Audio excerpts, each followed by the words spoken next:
የስርቆት መከላከያ መሳሪያ ጋር በተያያዘ የሚነሳው የሚሰርቀው ሰው የገጠማችሁትን ጂፒኤስ ወይንም መሳሪያውን ነቅሎ ቢወስደው ወይም አንስቶ ወደ ሌላ ቦታ ቢያደርገው አገልግሎቱ ማግኘት ይቻላል?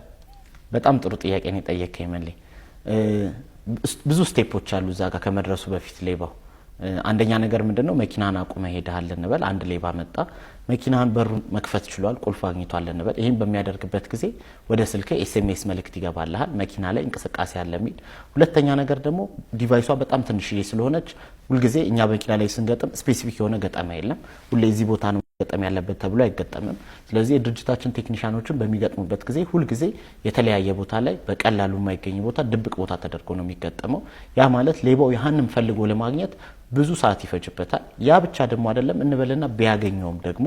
አሱናስ ጂፒኤስን ከመኪናው ላይ አግኝቶ እንዳለያየ ወዲያውኑ ጂፒኤሱ ወደ አንተ ስልክ መደወል ይጀምራል ያ ማለት ምን ማለት ነው ራሱ ላይ ባለው ባካፕ ባትሪ ከመኪናው ላይ ተለያይቻለሁ ናና ቶሎ ድረስ የሚል አለርት ይሰጣል ማለት ነው ስለዚህ ይሄንን ሁሉ ስቴፕ ከመጀመሪያው ንክክ ያለ ብሎ ያሳወቀህ ነው ስለዚህ ደግሞ ተነቀ ያለው ደግሞ ካለ አካባቢ ላይ ጥበቃ ሊኖር ይችላል ሰው ሊኖር ይችላል ወዲያውኑ ደውለህ እንዲህ ሆኗል ብለ መከላከል እንድትችል ያደርጋል ማለት ነው ይህንን የመኪና መከታተያ የጂፒኤስ ቴክኖሎጂ ድርጅታችን ዋልታ ቴክኖሎጂስ ለግለሰቦችና ድርጅቶች ባሉበት ቦታ በራሳችን ባለሙያዎች በመቅጠም ላይ እንገኛለን እርሶም ዛሬ ነገ ሳይሉ ከታች ባለው ስልክ ደውለው ያስገጥሙ